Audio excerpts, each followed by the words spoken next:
বন্ধুরা, আজকে আবার একটি নতুন ব্লগ নিয়ে আসলাম তোমাদের কাছে। আমি আজকে এসেছি বনদুর্গা মন্দিরে। তো বনদুর্গা মন্দিরে আসার পরে মায়ের দর্শন করলাম। এখন তোমাদের সাথেও আমি ওইগুলো শেয়ার করব, সঙ্গে থাকো। মন্দিরটা অনেক জাগ্রত, সবাই এখানে আসে। এই মন্দিরটা জানি না তোমরা এসেছো কি না, কিন্তু যদি না এসে থাকো তবে এই মন্দিরটার মধ্যে সব আসবে।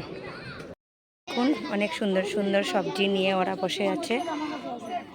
ফ্রেশ সবজিগুলো এখান থেকে যে ওরা এই মন্দিরের সামনেই ওরা বিক্রি করছে। ওরা এই যে এখানে অনেক সুন্দর সুন্দর সবাই এখানে বিক্রি করছে। আজকে অনেক ভিড়, এখানে অনেক লোক এসেছে। আমি মায়ের দর্শনে, যে মা বনদুর্গা মা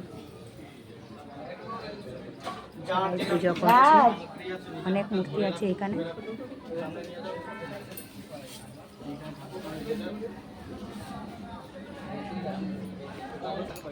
এখন চলে যাচ্ছি, মায়ের দর্শন করে নিয়েছি, এখন চলে যাচ্ছি এখান থেকে। আমরা এখন গিয়ে এখন খাওয়া দাওয়া করব, করে বাড়িতে চলে যাব।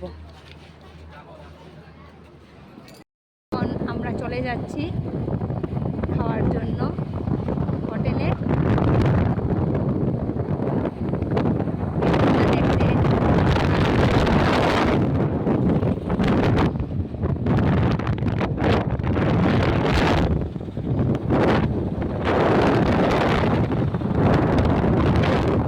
এই হচ্ছে বনদুর্গা মন্দির।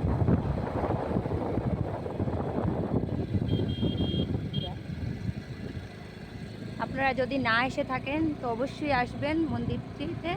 এই মন্দিরে অনেক জাগ্রত মন্দির।